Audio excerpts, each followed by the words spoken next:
Are you optimistic about Katowice? Are we going to get this rule book out? Well, whenever you start the negotiations at the beginning of a 2-week period, it looks like an enormous mountain to climb because there's so many different views on the table. But my experience is that what will happen, a lot of the clutter will fall away. We'll get a much more streamlined set of choices for ministers to consider, and we will get a good outcome at the end of next week. I don't think anybody here needs a delay. A delay is bad for the whole cause of climate change. So I do think the pressure is really on negotiators. They're going to have to make some compromises, but I think they can do it. Yeah, you're optimistic it will come. Yeah, I think we have had 1 or 2 failures at COPs in the past. Copenhagen wasn't pretty, The Hague wasn't pretty, but for the most part, people I think now have a good understanding of what their differences are and maybe what some of the possible compromises are. Yeah. But it's going to be a rough and tumble process over the next 2 weeks to get there. I noticed that both Espinosa and Gutierrez keep saying we can't afford to fail in Katowice. I mean, that's the message they pass across. We just can't afford to fail. Yeah, I think it's a key message, and in some senses, negotiators probably don't need to be reminded because they are professionals at what they do.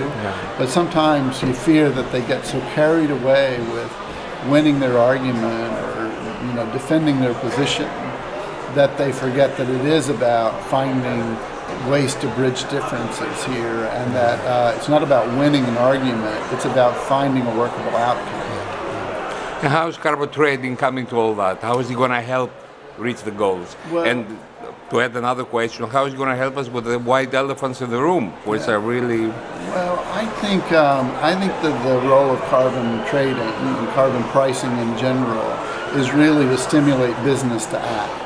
So it's the one part of these negotiations that the business community is most focused on, and that's because it relates to how markets in the future will enable them to unleash their ambitions.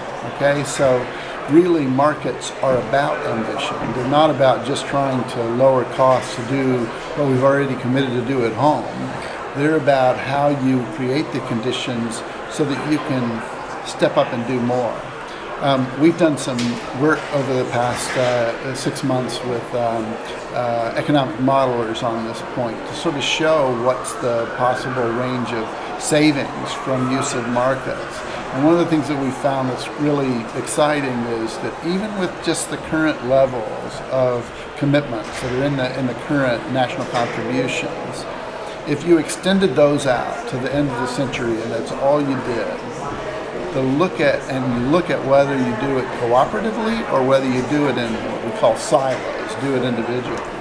It would save the global economy $1 trillion a year by 2100 to cooperate. And you can also look at that through the ambition lens and say, well, that means we could afford to do a lot more. So that's what's at stake here on Article 6.